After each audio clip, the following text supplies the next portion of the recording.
Close your eyes and think back. Maybe it was unwrapping your first Naruto action figure, lining up Dragon Ball Z's Goku on a shelf, or carefully posing a Gundam kit late at night. For decades, Bandai has been the silent architect behind some of pop culture's most beloved collectibles. Bandai action figures are not just toys, they are tiny windows into worlds we grew up with. From the pizza-loving Teenage Mutant Ninja Turtles to Naruto's Rasengan energy to the eerie creatures of Stranger Things, each figure feels alive. Welcome to INDUSTRIA, where we uncover the fascinating processes behind the manufacturing of items inside the factories.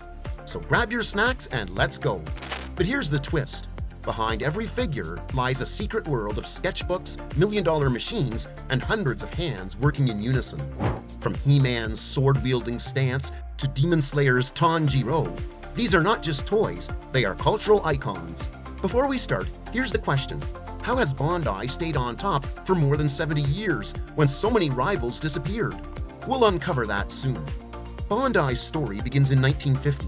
A modest toy company called Bandai emerged, producing simple tin cars and inexpensive plastic toys for children. However, what set them apart was their reliability. Their toys didn't break easily, they were affordable, and they gave children something consistent in uncertain times. This reputation for consistency laid the foundation for what was to come.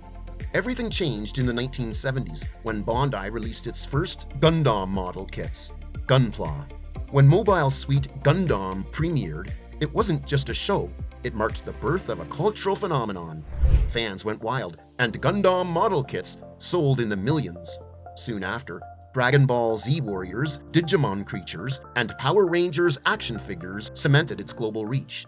Decades later, franchises like Teenage Mutant Ninja Turtles and Stranger Things kept Bandai relevant to new generations.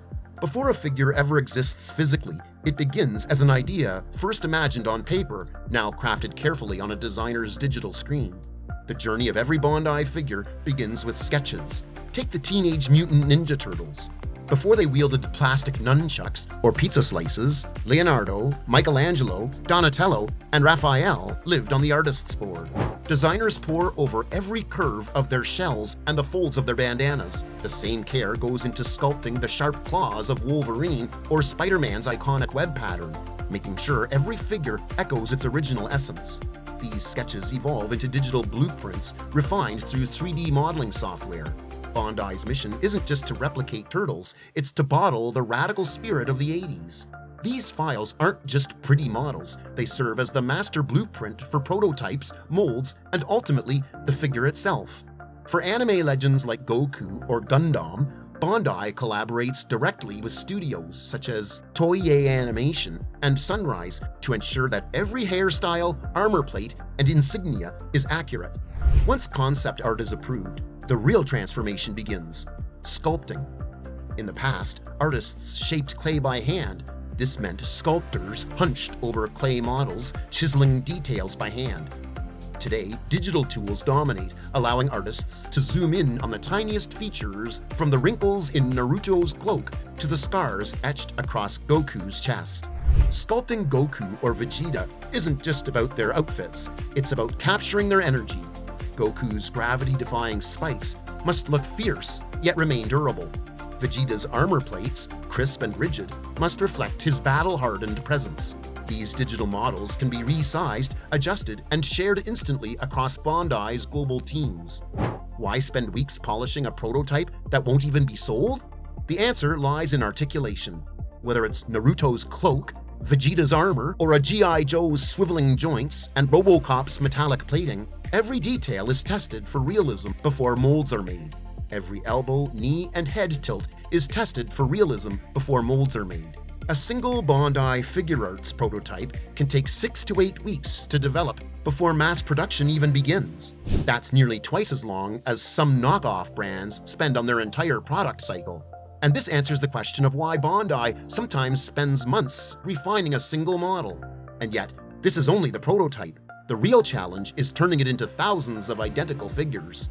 Now comes the stage where artistry meets industrial magic: molding. At Bandai's factories, tiny ABS or PVC plastic pellets are poured into massive injection molding machines. Heated to over 200 degrees Celsius, the pellets melt into liquid plastic. This molten material is then forced into steel molds under immense pressure. These molds are state-of-the-art, some costing over $100,000 to design and manufacture. Why so expensive? Because accuracy matters. A mold, off by even a fraction of a millimeter, could ruin Naruto's smirk or misalign Gundam's armor, whether it's Naruto's cloak, Vegeta's armor, or a G.I. Joe's swiveling joints and Robocop's metallic plating. Every detail is tested for realism before molds are made. For Gunpla kits, sprues are intentionally left intact so fans can clip and build their mecha themselves. In the premium Soul of Chogokin line, Bandai mixes in die-cast metal parts, giving figures a heavier, collector-grade feel. After molding, sprues are trimmed and defective parts are discarded. What's left are the bones of the heroes fans love.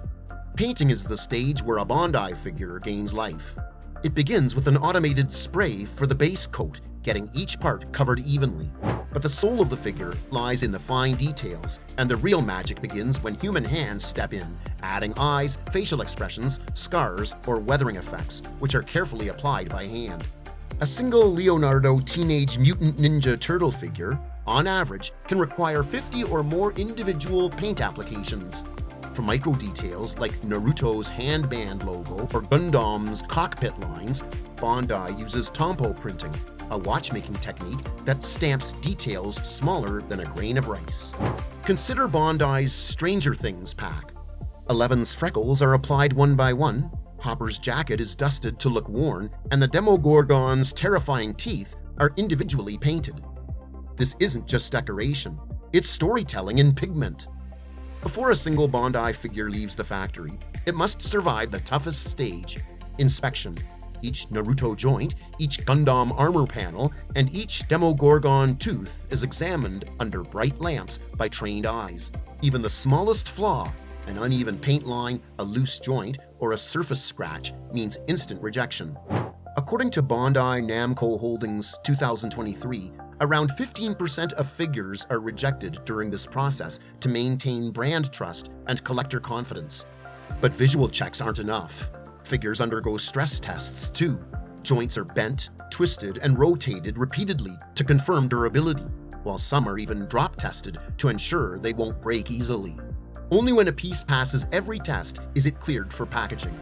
This rigorous process ensures that what collectors unbox is flawless, durable, and true to the character. This is why collectors trust Bandai. When you open a flawless Naruto or Gundam, you're holding the survivor of a ruthless process. Once approved, figures move to packaging. Here, Bandai merges industrial speed with artistic flair because packaging is an art in itself. Bandai knows that many fans never even open the box. That's why packaging often includes dynamic artwork, character bios, and clear plastic windows that make the figure look like it's already mid-action.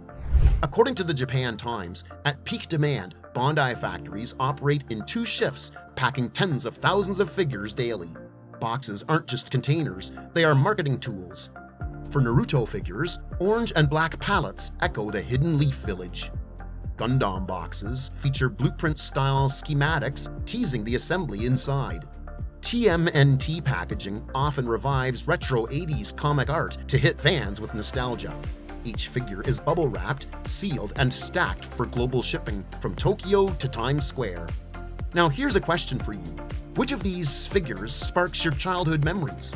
Was it He-Man, Spider-Man, G.I. Joe, or maybe the Autobots? Tell us in the comments. Bandai doesn't just rely on anime and mechas, it thrives by tapping into the cultural heartbeat of every generation. Take Spider-Man and the X-Men. With every new Marvel reboot or animated revival, Bandai taps into nostalgia with updated sculpts and articulation. Transformers, too, ride the waves of cinema releases, ensuring Autobots and Decepticons roll out straight from screens to shelves. Then there's Stranger Things. Ahead of the show's next season, Bandai launched figure packs featuring Eleven, Hopper, and the terrifying Demogorgon. These aren't just tie-in products, they're carefully contained releases that ride the wave of hype. ensuring fans can extend the on-screen world into their living rooms. When Stranger Things drops a new season, searches for collectibles spike by nearly 40% on eBay and Amazon. TMNT sees similar surges whenever a new film is announced. By syncing figures with pop culture moments, Bandai ensures its toys aren't just collectibles, they are living, breathing extensions of the stories we love. At the end of the day, Bandai's action figures are far more than plastic, paint, and packaging. They are pieces of our childhood, reminders of battles fought on living room carpets, and companions to countless daydreams. Whether it's the heroic stance of a Gundam or the fierce look of a Dragon Ball Z warrior, each figure carries a story.